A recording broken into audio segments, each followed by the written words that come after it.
indiscutablement, le Sénégal va bien, même s'il a changé de président et que ce n'est pas tout à fait notre goût. La Côte d'Ivoire va bien, indiscutablement aussi.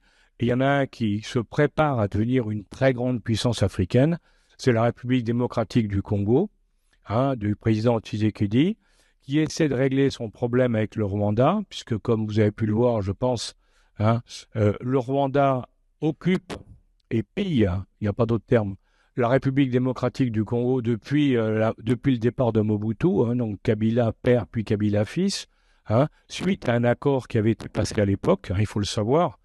Ce qui s'est passé, c'était que quand Kagame a pris le pouvoir au Rwanda, il était aidé par les forces spéciales américaines, bien sûr, puisque c'était les compagnies minières américaines étaient derrière, et ils ont aidé le président Kabila, Joseph Kabila, à prendre le pouvoir au Congo. C'est-à-dire qu'après avoir pris le Rwanda, ils ont continué vers Kinshasa pour imposer Kabila.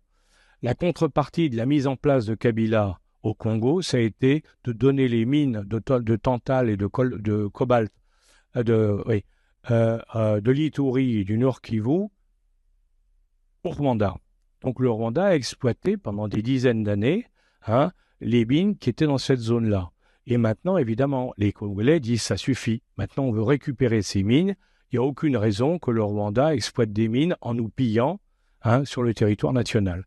Donc c'est ça l'histoire de ce qui se passe aujourd'hui, la guerre là-bas qui est terrible, parce que je vous signale que on parle des guerres, nous, la guerre au Moyen-Orient, la guerre en Ukraine, mais il y a beaucoup plus de morts en Afrique, dans la guerre en Ituri, qu'il y en a dans les deux autres. Personne n'en parle. Ça pose problème.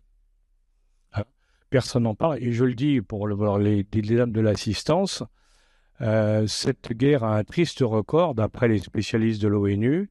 Ça triste record, c'est que c'est une guerre dans laquelle le viol des femmes est une arme de guerre, et on estime le viol des femmes à peu près actuellement à 500 000. C'est pas une. Vous voyez, donc c'est très grave et très sérieux. Alors, bon, je pense que Tshisekedi est en train de gagner, parce qu'il a maintenant l'appui de tout le monde, y compris des Américains. Ça, c'est très important. Les Américains ont lâché Kagame, parce qu'effectivement, ils disent que ça ne peut pas continuer comme ça. Donc, vous voyez, tout ça, c'est en train de bouger, si vous voulez. Je crois que j'ai fait pratiquement tout.